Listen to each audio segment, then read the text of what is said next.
Olá pessoal, a gente está aqui hoje fazendo uma estreia no MBL do Grande ABC. Estamos aqui muito bem acompanhado com a Carol Pitarelli, nossa primeira convidada aqui do Teste no Sofá, junto com o Pedro Umbelino, né, que é coordenador do MBL São Caetano do Sul. E se você não me conhece, eu sou Márcio Colombo, coordenador do MBL de Santo André. Vai ser um prazer aqui, prazer enorme, Carol, te receber aqui no nosso primeiro Teste do Sofá, né? Então, uma responsabilidade não é nem para você, é para a gente, né? Porque a gente está com uma pessoa que aqui na região é bastante atuante, tem uma história que vale a pena a gente compartilhar. E por eu conhecer a Carol, eu indiquei para o Pedro, indiquei para o pessoal que ela fosse a primeira pessoa a participar, justamente porque ela tem ensinamentos aí que cada um de nós pode aprender um pouquinho com ela. Então, prazer, Carol, ter você aqui no Teste do Sofá. Márcio, Pedro, todo mundo do MBL aqui do Grande ABC, Santo André. Para mim é uma grande honra estar no primeiro programa, né, do Teste do Sofá. Primeiro que eu adorei o nome, achei fantástico. Achei fantástico, achei muito legal. Para a gente compartilhar um pouquinho aí do empreendedorismo, para a gente falar um pouco desse cenário, dos desafios que a gente tem, que as pessoas acham que é tudo muito fácil, né? E de fácil a gente não tem muita coisa nesse momento.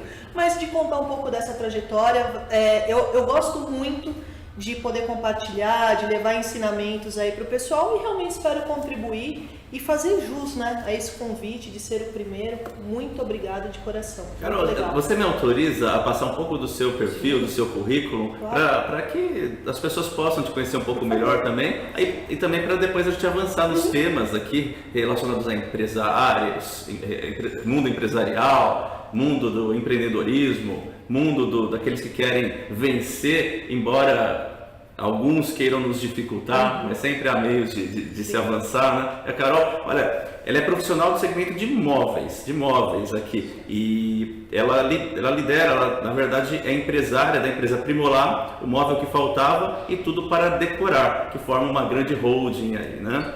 E ela é reconhecida aqui na região por ser uma networker entusiasmada, né? Eu adoro. Aí é fato, essa parte do networking, relacionamento, eu adoro, mas depois a gente fala um pouco mais. Tá indo tudo certo aqui, né? Sim, perfeito. Essa parte de networking entusiasmada, quem te conhece sabe, é totalmente verdade mesmo. Ela já foi embaixadora do Grupo Mulheres que Decidem aqui de Santo André e coordenadora do Núcleo Jovens Empreendedores do CIESP também da cidade de Santo André. Já foi apresentadora de programa? Já. Tá familiar então com as câmeras? Já fui apresentadora do programa Networking em Companhia, da UpTV, né, aqui de Santo André. Foi uma experiência muito legal, muito bacana. E a gente finge, né, que tá, assim, à vontade. Não, você tá à vontade. Eu e o Pedro já tô no duro aqui, solta, né? E já foi diretora também do BNI. Né, que... Eu sou diretora do BNI aqui do Grande ABC, né, da Regional Santo André. Legal. E como profissão aí, fonoaudióloga. Como profissão não, como formação. Formação, fonoaudiologia. Fonoaudiologia. Formada em 2002 pela PUC São Paulo. E acumulou diversos prêmios aqui também, né? A gente, não basta o currículo, mas não é só o currículo que faz a pessoa também, é a atuação no dia a dia. Por isso que eu estou contente de tê-la aqui. Ela já foi reconhecida 2 vezes pela Prefeitura de Santo André com o prêmio Selo Empresa Empreendedora, dos anos de 2015 e 2016. Em 2013, o CIESP reconheceu com o prêmio Excelência Empresarial. Essa é a Carol Pitarelli? Um pouquinho dela, com certeza, e aí a gente consegue entrar em outros aspectos, né? E não adianta ter um currículo se você não tem o reconhecimento. Eu acho que se a gente não põe em prática aquilo que a gente aprende, não adiantou nada. Não adianta querer estudar, conhecer, se formar num monte de coisa se a gente não aplicar. Então, o que eu procuro fazer no meu dia a dia, dentro da empresa e tudo mais, é aplicar aquilo que eu acabo conhecendo no mercado, né? Fiz um MBA também em gestão empresarial e as coisas que a gente vai aprendendo no dia a dia. Que eu ainda acho que a melhor faculdade é o dia a dia, é a cadeira ali do empreendedor, do empresário, ou mesmo para quem trabalha como CLT, é você aprender. Sempre, você tem que estar disposto a trabalhar, conviver com pessoas e todo tipo de ambiente, pessoas podem trazer algum tipo de aprendizado também, aperfeiçoamento. Sem dúvida nenhuma. Tá, e nessa questão da sua trajetória profissional, o seu currículo, os seus prêmios, é muito interessante, né? Mas como que você consegue conciliar? Você é casada? Sou casada.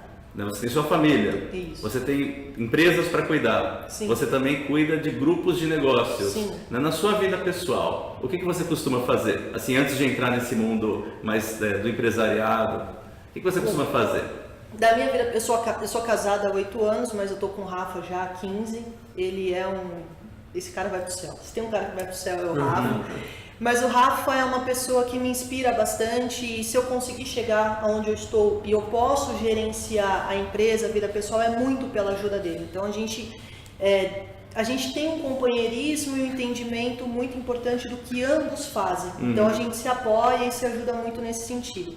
A Carol basicamente é uma pessoa apaixonada por esportes, principalmente futebol. Ah, é? Jogadora de futebol? Já joguei muito futebol Atacante? na minha vida. Atacante. Tem cara de atacante. Olha só. Artilheira. Artilheira, certeza. E Tem assim, time? Torce pra algum time? Lógico, eu torço pro Palmeiras, o Palmeiras! Então tamo junto. Então, eu sou torcedora do Palmeiras, entusiasmadíssima com o Certo. Verdão. E jogadora. Já joguei muito. Hoje, de vez em quando, ainda brinco com os sobrinhos, né? Que é essa parte legal. Você tem sobrinhos. Tenho sobrinhos, não tenho filhos, Tá. então com os sobrinhos a gente se diverte. Eu sou bicampeã municipal de Santo André de tênis de mesa. Tênis de mesa. Tênis de olha. A gente pode fazer um desafio próximo. Desafio Fechadíssimo. Né? No Fechadíssimo. tênis de mesa. Bater bolinha? Vamos jogar e fazer. A última vez eu achava que eu não jogava bem, mas joguei de todo mundo. Então vamos fazer um desafio. Vamos fazer um desafio. E eu gosto bastante, então, assim, essa parte de esportes, música, enfim, viajar, e eu gosto muito de história medieval. Então, hoje, obviamente, todo mundo vê aí bastante, eu gosto muito, Game of Thrones, e assisto Game of Thrones pensando no lado do empreendedorismo, pensando no lado de liderança, o que eu posso aprender com a série, o que eu posso colocar Faz em uma prática. analogia, né? Sempre. Poxa, por esse caminho não é legal, mas eu acho que se eu for por aqui pode ser interessante. E a gente vai aprendendo e vai vendo. Então, basicamente, do lado pessoal é isto. Não, mas sou uma eu fiz tia essa pergunta justamente por isso. alucinada pela molecada. Que o perfil que você tem, o currículo que eu passei, obviamente demanda muita energia, muito esforço, muito foco, Sim. dedicação, mas tem que ter válvula de escape. Por isso que eu falei, o que ela faz para ela conseguir ter essa energia toda, né? Então tá explicado. Eu sou uma criançona. Quando eu tô com a molecada, eu tenho exatamente a mesma idade que eles, e aí é uma alegria só, é muito bom. Legal. E vamos voltar, como é que foi os seus primeiros passos assim na questão profissional mesmo, né? Que você tem já na sua família a questão de imóveis, né? As empresas de imóveis. Então você quando era muito pequena já devia estar nesse mundo de construir, de fazer, de comercializar, de produzir, né? De empregar, lidar com pessoas. Então conta desde o comecinho assim e como que isso foi avançando na sua vida, né? E não só a parte bonita, né, a parte da evolução, mas é porque a evolução é acompanhada de momentos em que a gente se depara com obstáculos e algumas pessoas tendem a sucumbir. Sim. E outras pessoas tendem a superar. Então é justamente nesse caminho que eu acho que é legal você contar um pouco da sua história. Perfeito. Tá? Então vamos lá, eu acho que um dos pontos principais começa justamente pelo fato, o meu pai é o fundador da Primolar, ele e mais 3 primos, daí o nome. A empresa vai completar 43 anos em junho e se tratando de Brasil, eu acho que é algo que a gente tem que comemorar. E apesar de ser uma empresa familiar, a minha trajetória dentro dela não foi simples assim. E eu brincava, obviamente, quando pequena brincava dentro da empresa, mas meu pai só contou para mim e para o meu irmão que ele era o dono da empresa quando nós tínhamos idade suficiente para entender o que isso significava. Ou seja, eu tinha 14 anos. Até então, para mim, ele era um cara que trabalhava na empresa administrando, ponto.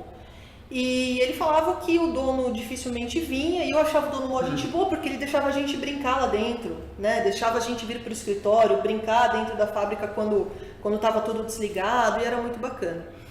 Só que eu sempre fui uma pessoa de humanas. Tanto que assim, na escola, quando chegou ali na 5ª série, que na matemática virou letras mais números, lascou-se, foi tudo. Porque ou é letra ou é número, as duas coisas não combinam. E aí eu perdi, vamos dizer assim, o encanto. Não é nem a questão de perder encanto. A gente precisa saber onde estão as nossas habilidades. E a parte da matemática não era minha. E beleza. Então eu fui estudar fonoaudiologia. Porque eu queria fazer ou direito ou alguma coisa relacionada à área da saúde. Passei em fisioterapia numa universidade e na PUC São Paulo foi a minha segunda opção, fonoaudiologia. Eu fui estudar e eu me encantei.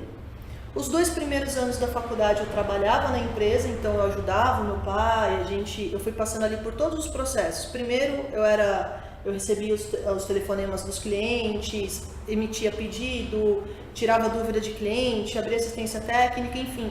Ele foi me posicionando de uma forma muito inteligente para eu saber como cada ponto da empresa funcionava. Depois eu fui para a parte de faturamento, emissão de nota fiscal e assim foi. Então os 2 primeiros anos foi isso, até que a faculdade começou a tomar muito meu tempo, eu saí e fiquei por 5 anos única e exclusivamente atuando na fonoaudiologia.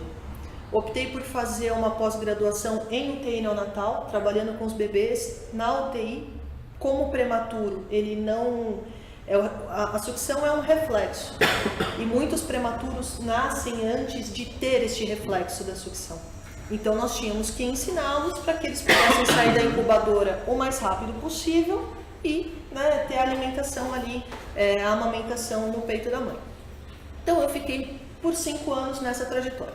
Só que chegou num ponto que eu não tinha mais para onde ir. Isso foi 2006. E aí o meu pai começou na minha orelha. Volta para a empresa, vem fazer a área comercial, você tem aptidão para isso, venha. E eu decidi, em janeiro de 2007, que eu ia voltar para a empresa. Pulei de paraquedas, sem ter paraquedas, e vim. E certamente foi a melhor decisão que eu tomei na minha vida. Por mais que eu tivesse N percalços, eu não me arrependo de nada, eu teria feito exatamente tudo igual. Então eu vim para a empresa para cuidar da área comercial. Ele falou, você vai ser diretora comercial. Eu falei, eu não vou ser nada. Para eu ser alguma coisa eu preciso conquistar. Preciso conquistar a respeito da minha equipe, preciso conquistar... Isso você tinha quantos anos? Eu tinha 26. 26. 26. Eu tenho que conquistar o respeito da equipe, dos clientes, eu preciso entender. O dia que eu achar que eu estou pronta para isso, aí o diretora comercial vai aparecer no meu cartão. E assim foi. Então eu comecei a visitar os nossos clientes, a gente atuava muito na parte do material de construção, fazendo gabinete para banheiro e cozinha para esses clientes. E eu fui conhecer, então todos os dias da semana eu tinha uma agenda diferente, um roteiro diferente. A sua grande pegada foi querer entender de ponta a ponta, e começando pela base. E começando pela base. E foi subindo, Sim. Até você se sentir preparada para realmente liderar uma empresa. Exato. Eu acho que nada nessa vida, a gente não chega em nenhum lugar querendo sentar na janelinha. Você precisa conhecer, se aprimorar e merecer aquele título. E eu acho que da mesma forma que ele me convidou, eu deixei bem claro para ele que ele também teria o direito de me mandar embora, caso eu não entregasse o que ele desejava. Porque não é porque é empresa familiar que você vai lá e trabalha, porque eu tinha 2 rótulos para quebrar. O primeiro era o filhinho de papai que não deu certo na vida. Esse é o primeiro rótulo que a gente tem que quebrar. Ela não deu certo, chama ela aí para trabalhar, porque coitada, não sabe fazer nada, né? Nem somar 2 mais 2, brincando. Matemática, não sabe fazer conta. Então traz ela para cá. E o segundo é que as pessoas falam e acham que é fácil, que é vender. Não sabe o que fazer? Vai vender alguma coisa. Gente, vender é uma arte. Você também precisa estudar, precisa se aperfeiçoar. Então tinha esses 2 paradigmas iniciais para quebrar, mas com certeza o mais forte, o principal deles, era o filhinho de papai que não deu certo. Pelo que eu estou entendendo, o pilar de tudo que você está falando é o conhecimento. Para mim, sim. É o conhecimento, porque você está sempre em busca do conhecimento. Conhecimento associada à atitude. Porque se eu também não tiver atitude de buscar, não vai resolver nada. Eu não sei se vocês conhecem a sigla CHA.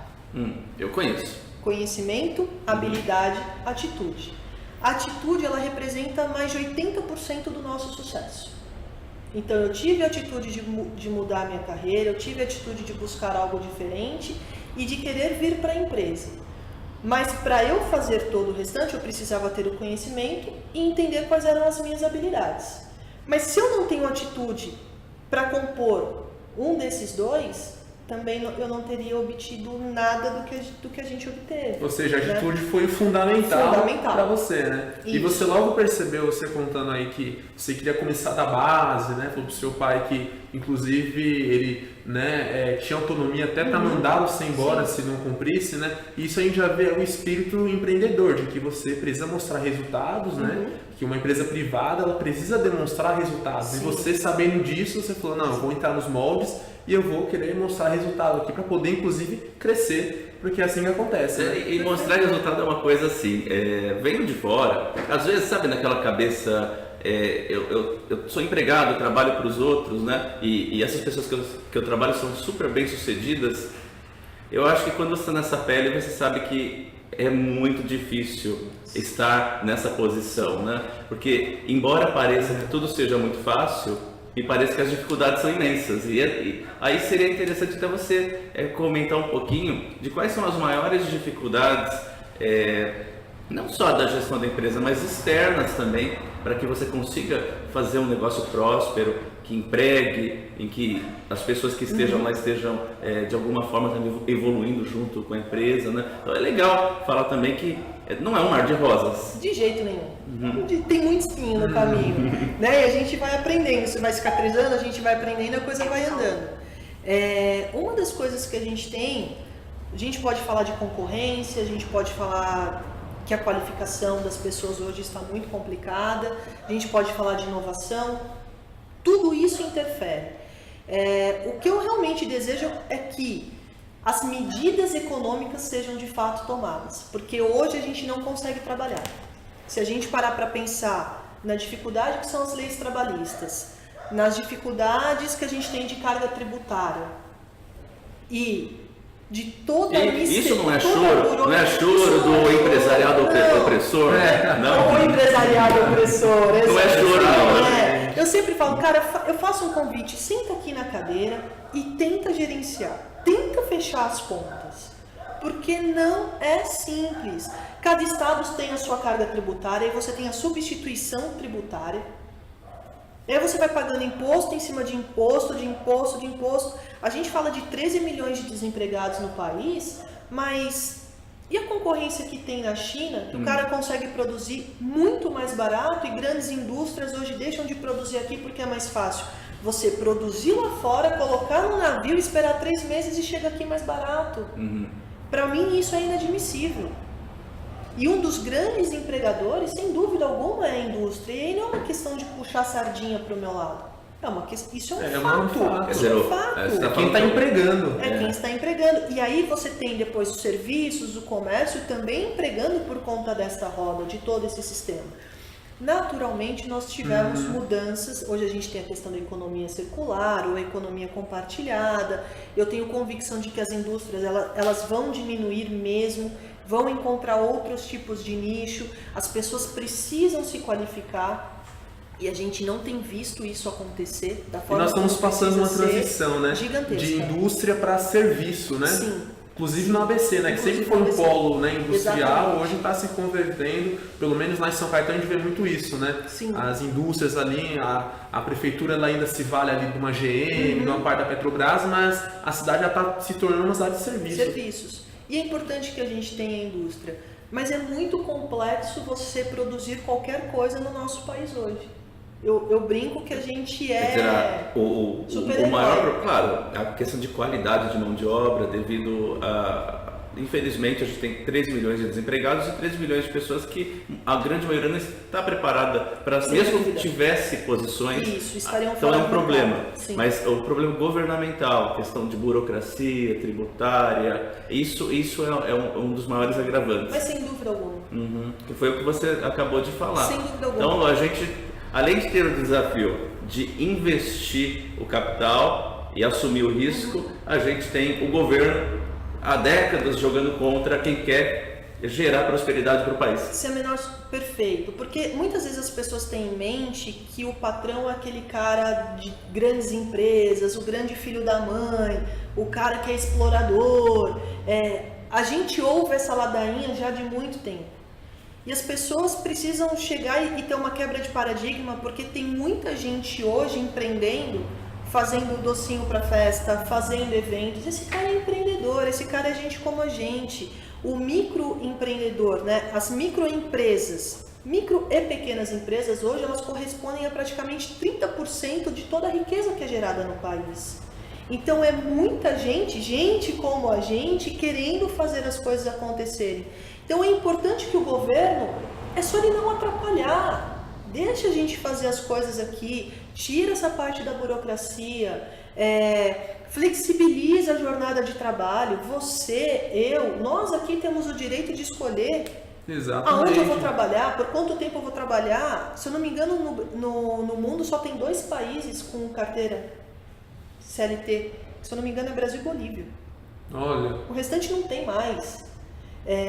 Tem até uma história muito interessante. Nós contratamos há anos atrás, nós contratamos refugiados. Então, eu tenho o pessoal do Nepal, tinha o pessoal da República do Congo. E aí a gente fala, nossa, esse pessoal vem de longe, sofre com a guerra. E para explicar para esta turma as nossas leis trabalhistas, porque eles achavam que a gente, né, tem todos aqueles descontos em folha, que muito disso vai para o governo, não é do cara. Sim.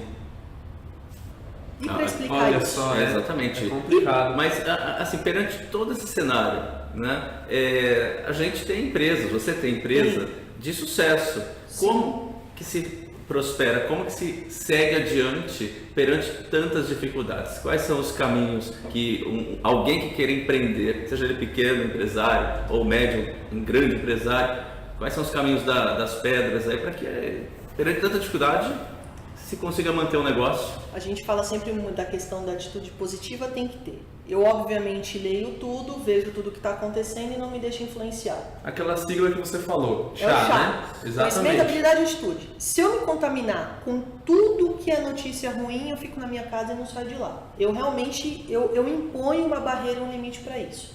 Eu não deixo me atingir. Agora, o que eu também dou de conselho é, olhe para o mercado. Olhe primeiro para a sua empresa. Poxa, o que eu faço? O que eu quero fazer?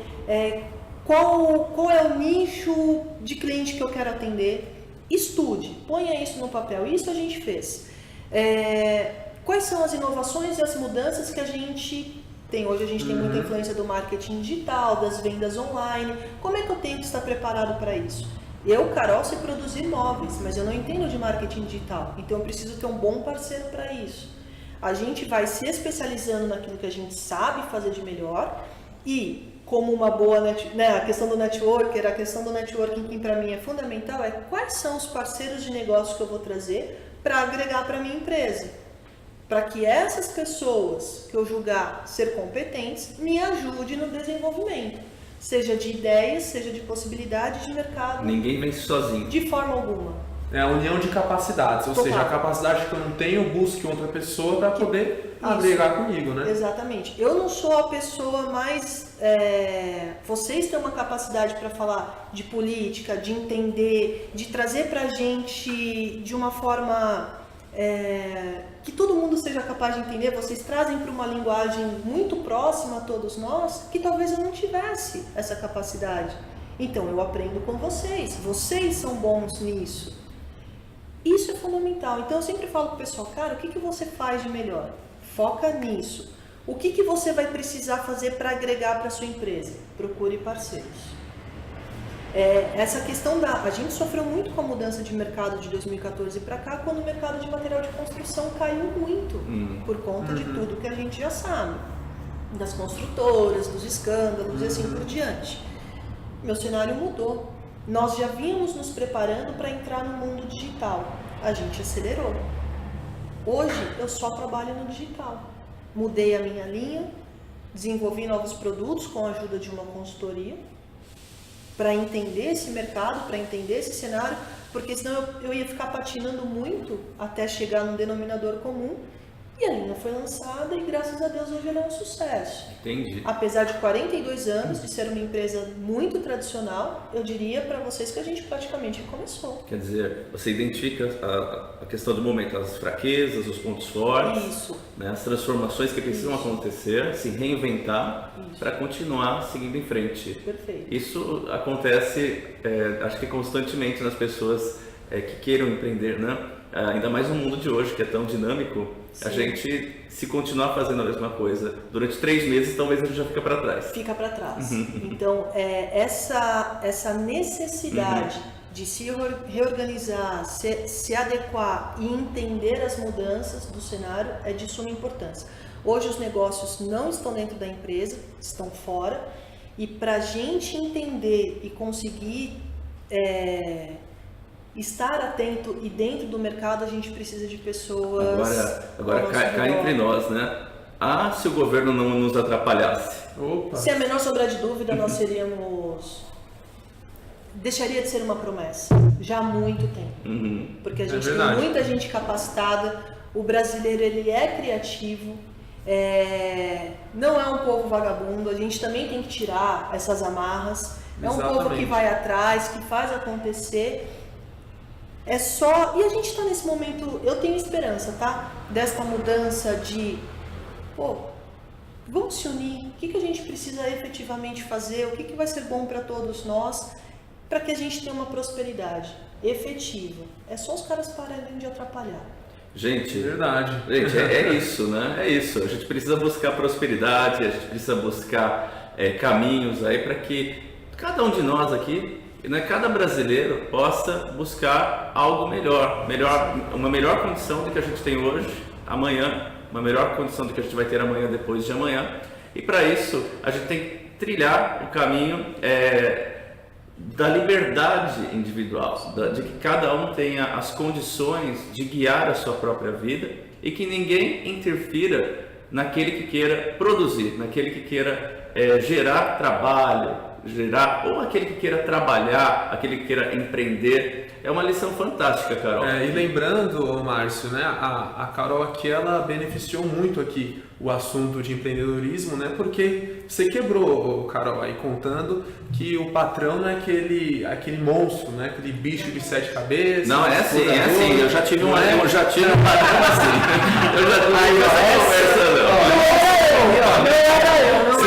Eu sou super gente. Eu já trabalho com a Carol, não era assim. Não. Eu já tive, depois eu conto pra vocês. Mas, Carol, exceção, né? Carol, como que foi pra... Você quer falar? Faz considerações finais, então. Vamos lá, está caminhando pro final. São 30 minutos, a gente já está caminhando pro final. Mas faça as considerações finais. Assim, pra gente ter uma questão, é um bate-papo descontraído, mas assim, gente, seja você empreendedor, seja você um cara de CLT, entregue um algo a mais. É isso que faz a diferença. Não é aquele cara que se vitimiza e coloca desculpa nos outros que ele vai conseguir sucesso. Não vai. A gente temos que ser pessoas de atitude, que queira resolver, que queira solucionar, que queira fazer algo diferente. Esse é o espírito empreendedor. Então eu entendi o espírito. O espírito é assim, embora a gente tenha dificuldades, as dificuldades elas não vão superar a pessoa que tem conhecimento, habilidade e atitude. É sucesso. Pode ter um Fidel Castro lá, mas se ele tiver conhecimento, habilidade e atitude, a gente vai vencer. Claro que se não tiver esses caras, muito melhor, né? Mas é na crise também, né, Carol? Que a gente é na crise onde as grandes ideias, né, se ressurgem, onde você se reinventa, né? Sim. Então, claro que dá. Eu sinceramente espero que a gente tenha aí as reformas aprovadas, que a gente tenha o liberalismo, precisamos disso para que a gente tenha uma nação mais próspera. Exatamente. Bom, pessoal, vocês viram aqui que a realidade do empreendedorismo aqui no Brasil não é aquilo que a gente viu na TV nos escândalos do Odebrecht, os amigos do rei que lucram, né? O Brasil é isso, é cheio de empreendedor aí, de microempreendedor, né? Que tem feito aí, que tem movimentado a economia do nosso país. E esse precisa discurso político valorizado. A nossa estrela é ela aqui hoje, né? O que é isso? Mas é real, né? Tá certo aí, ó. É essa turma que leva o país nas costas. Exatamente, então, essa turma. É essa turma que leva. Então você que está me ouvindo aí, que você está começando, cara, vai em frente, siga. Se eu puder contribuir com algo, pode conversar comigo. Assim, só um conselho para aquela, já que a gente está falando disso, aquele cara que se sente deslocado hoje no mercado. Qual que é uma receita? O cara que ele se sente deslocado no mercado... Para encerrar. Não, ele precisa olhar para ele e enxergar isso. Tá, o que eu faço? Poxa, se eu fiz isso a minha vida inteira, talvez eu precise me adequar, eu preciso estudar, eu preciso entender qual é a inovação e mudar esse comportamento. Então ele precisa olhar para o mercado, ver o que ele está fazendo e se atualizar, porque mudou muita coisa mesmo. Então se está se sentindo deslocado, para, respira, perceba e identifique o que pode ser feito de diferente. Existe uma frase que é atribuída a Einstein, se não me engano, que ele diz que loucura é você querer ter resultado fazendo exatamente as mesmas coisas. Exatamente. Não vai ter. Então precisa fazer essa análise. né? Bom. Do que o cara tem habilidade, do que ele gosta, o que ele se sente confortável em fazer e focar nisso. Carol, sensacional, muito obrigado, Eu que agradeço. tá? Pelo seu tempo, por tudo que você passou aqui de informação pra gente hoje, né? Tenho certeza que nós aqui estamos melhores e quem assistiu, quem acompanhar, presta atenção no que foi dito também. Espero que você também seja melhor. Eu adorei. Ter participado aqui com do primeiro certeza. teste Pô, no sofá. Sensacional. Passou no teste? Eu espero que sim. Passou? Eita. Passei no teste? Isso aí, eu acho que quem vai responder é quem tá assistindo É aí, né? verdade. Esse foi o nosso primeiro teste no sofá. Com certeza estreamos do melhor estilo possível aqui com Carol Pitarelli. Carol, quem quer te seguir na rede social, no Instagram, qual que é o seu Instagram? Meu Instagram é @pitadas-de-empreendedorismo. Tem a minha página no Facebook, Caroline Pitarelli, página, tá? Não perfil pessoal. E vou deixar meu e-mail, que é carol@primolar.com.br. Então, para você que está assistindo, poxa, teve alguma dúvida, quer conversar comigo, eu adoro poder contribuir. Fiquem à vontade, eu estou à disposição. Pedro, Márcio, obrigado mais uma vez pelo convite. Muito sucesso e continuem fazendo a Obrigado, diferença obrigado mesmo. pela Show de atitude bola. de Obrigadão. vocês. É isso aí. Obrigado, Carol. Essa é a Carol Pitarelli. É isso É aí. isso aí. Até a próxima.